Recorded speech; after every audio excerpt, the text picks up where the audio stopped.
Uma audiência pública em Brasília, na Comissão de Agricultura da Câmara dos Deputados, discutiu hoje a moratória da soja e da carne e suas consequências para os municípios da Amazônia Legal.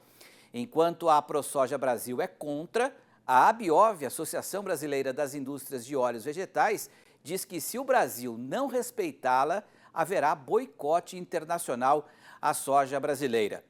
A moratória da soja é um compromisso firmado em 2006 entre a ABIOV, que é a Associação Brasileira das Indústrias de Óleos Vegetais, e a ANEC, Associação dos Exportadores de Cereais, se comprometendo a não comercializar soja proveniente de áreas que tivessem sido desmatadas dentro da Amazônia Legal. O acordo foi feito depois de pressão por parte de organizações não governamentais ambientalistas que apontam a expansão da cultura da soja na região como promotora de desmatamento. Segundo o presidente da ProSoja Mato Grosso, a moratória prejudica o desenvolvimento econômico dos estados que fazem parte da chamada franja do bioma Amazônia, como, por exemplo, o maior produtor de grãos do país, Mato Grosso.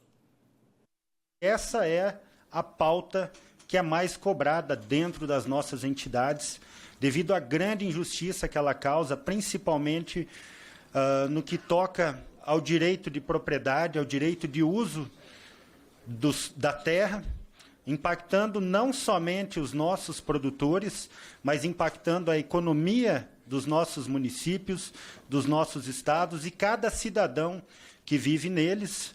É visto que os municípios que foram desbravados antes da moratória da soja no Mato Grosso têm um PIB e um IDH alto que cresceu muito, trazendo melhores condições de vida para essas pessoas, e os municípios que, de forma posterior, vieram explorar as suas terras, estão padecendo pela moratória da soja, desencorajando, inclusive, investimentos nesses municípios, né, deixando de movimentar a economia desses municípios, e mesmo aqueles produtores que têm áreas que desmataram legalmente, mas que são penalizados pela moratória da soja, buscam alternativas para comercializar esse produto, negociando muitas vezes com o famoso mala preta, que depois ele não sabe se vai receber ou se vai cumprir o contrato, ou se ele vai sonegar um imposto que mais tarde vai vir uma multa para esse produtor, né, que hoje, infelizmente, há reconhecimentos aí que o produtor deve pagar, mesmo ele não cometendo a ilegalidade.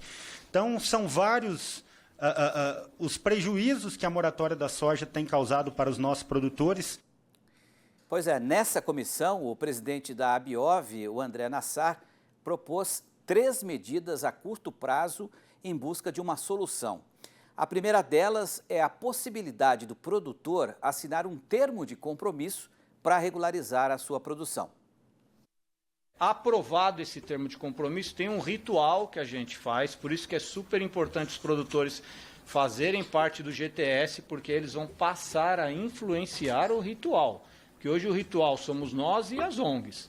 Os produtores juntos, eles vão dizer, não concordo com isso, está errado o que você está falando, entendeu? Vai ter toda uma participação dos produtores na discussão sobre o termo de compromisso, e aí a gente passa a ter a atualização mensal das divulgações. A gente não consegue fazer num prazo mais curto, mas assim, todo mês teria, então, o produtor que aceitou os termos da moratória, em no máximo 30 dias, está resolvido o assunto. A segunda medida proposta pelo Nassar é convidar a ProSoja Brasil e a CNA para fazerem parte desse grupo de trabalho chamado GTS, mas desde que as duas entidades concordem em colaborar com a moratória. Só que assim, precisa participar da moratória, precisa começar a discutir, sentir como é o ambiente, porque a moratória não vai virar pó, ela vai continuar existindo lá, com as ONGs junto. Então agora ela vai virar um negócio de 3 partes, a indústria, as ONGs e os produtores. Então nós temos que trabalhar agora nessa negociação em 3 partes, não mais em 2. Mas sobre esse convite, a ProSoja Brasil e a CNA, durante essa comissão, disseram que não vão aceitar, não vão fazer parte desse grupo. E a terceira medida proposta pelo presidente da Abiov é que o controle da área vistoriada seja feita via polígono, no lugar do imóvel, já que muitas vezes uma pequena área ilegal inviabilizava a venda de toda a propriedade. André Nassar propôs criar um protocolo com algumas medidas, como, por exemplo, a verificação se a área foi aberta de uma forma legal após 2008, conforme determina o Código Florestal. Se ela não foi feita de forma legal, ou seja, se o produtor não tiver autorização de supressão, mantém a regra de que não se adquire a soja do imóvel inteiro. Tá? No caso de uma abertura de área que não seguiu as regras do Código Florestal. No caso de uma abertura de área que seguiu as regras do Código Florestal, a gente vai imediatamente para o sistema do polígono. Então, é só o equivalente do volume de soja no polígono, foi plantado, né, no polígono desmatado, e não tem mais essa sistemática de não comprar da propriedade inteira. 2008 para frente. 2007, sempre 2008 para frente, que é a regra da moratória. Não confrontando as ONGs. Nós não, como indústria, nós não queremos confrontar as ONGs nesse momento. E nós estamos convencidos que se a gente acabar com a moratória, nós vamos ter boicote à soja brasileira lá fora.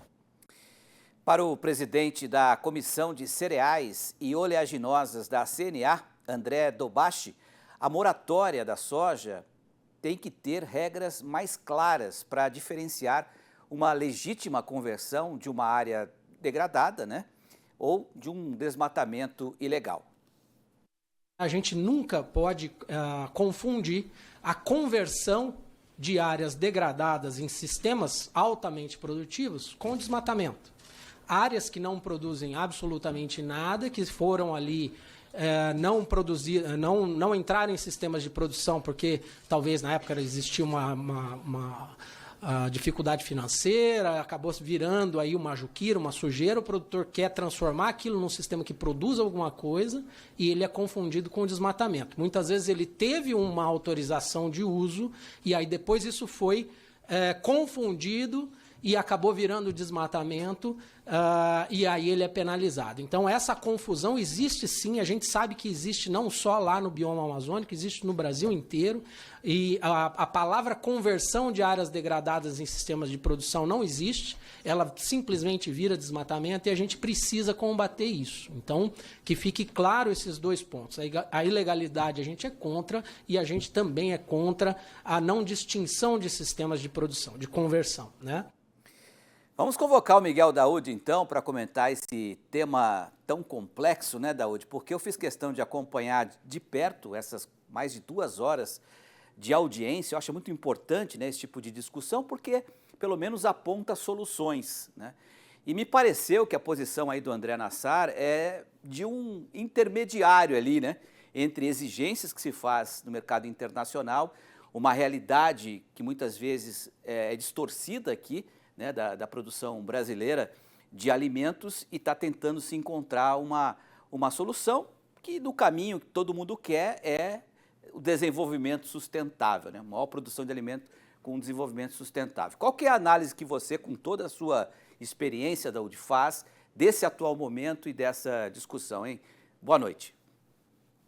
Boa noite, Petrin. Boa noite a todos. Bom, esse é um assunto, na minha opinião, bem claro para que a gente possa entender o que está acontecendo. Na realidade, quem pressiona a Abiov são as ONGs, principalmente da Europa, que querem estabelecer regras ambientais no Brasil. Esse é um ponto. O próprio André Nassar reconhece, né, que nós não vamos vender mais soja para a Europa se nós não cumprirmos o quê? Nós não estamos, Petrin, discutindo desmatamento ilegal. Desmatamento ilegal tem que ser combatido, tem que ser punido.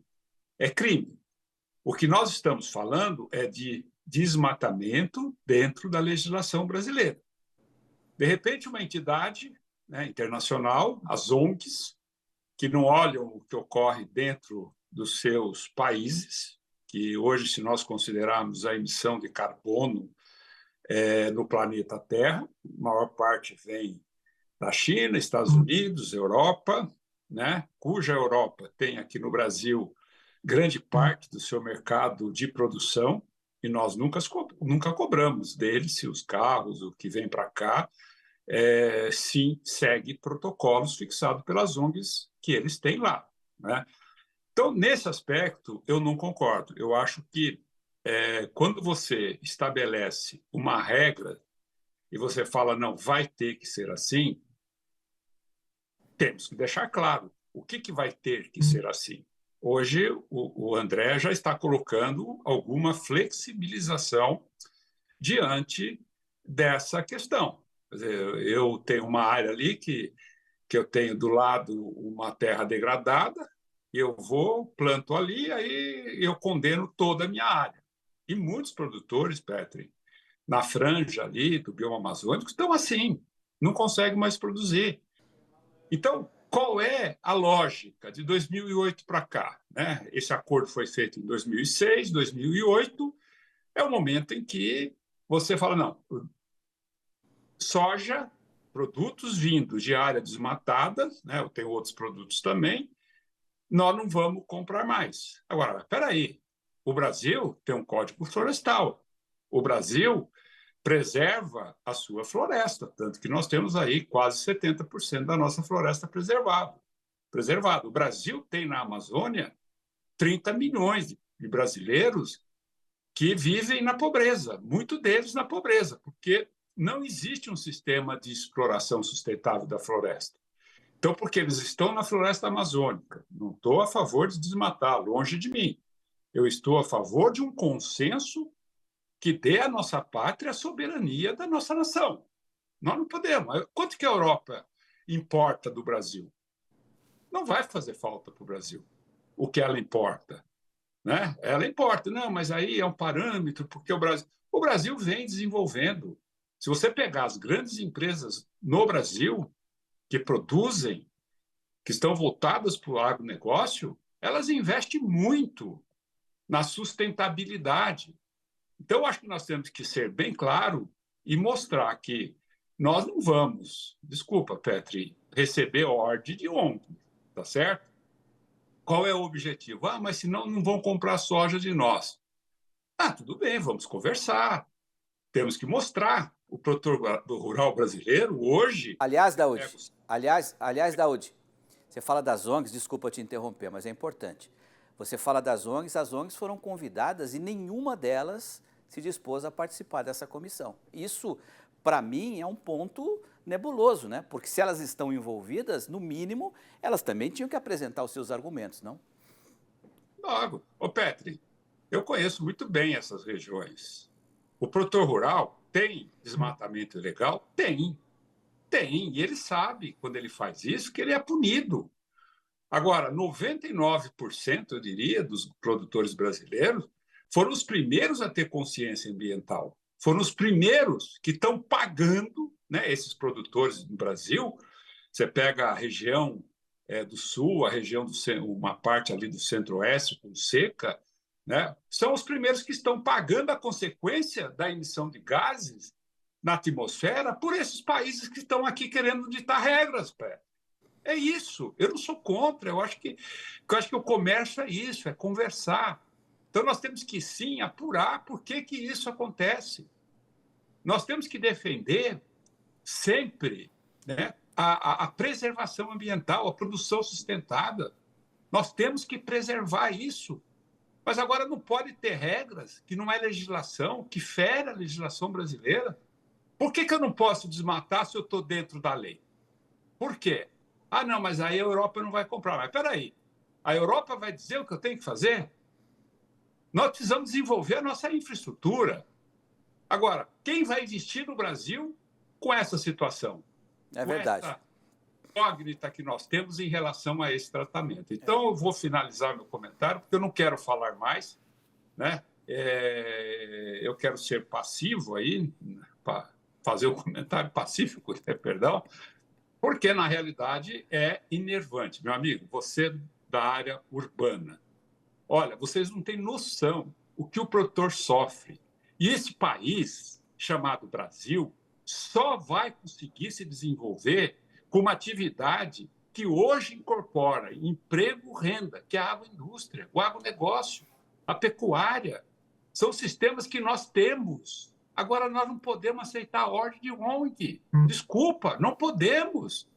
Temos que discutir isso, temos que ser claros. Desculpa, Pedro. É isso, Daúde. Foi muito preciso o seu comentário, né? E só para complementar, alguns parlamentares vão tentar instalar uma CPI para investigar algumas dessas ONGs. Não sei o que vai dar. Não vai chegar a lugar... Mas é a notícia que a gente tem que dar. Temos que ser claro. Né? Os nossos representantes têm que ser claro. Mas tudo bem. Vai fazer ser...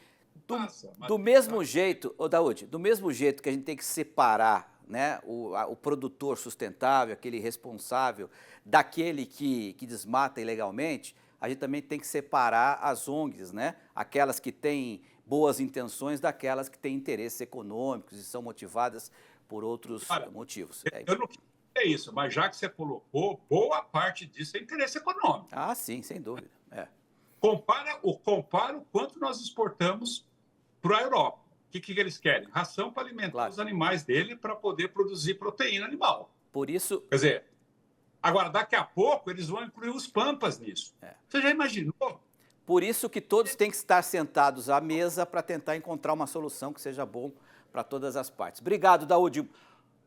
Oi? Sem agressão, conversando com transparência. É aí que nós vamos chegar lá. Claro. Bom final de semana. Até segunda. Boa noite. Até segunda. Valeu.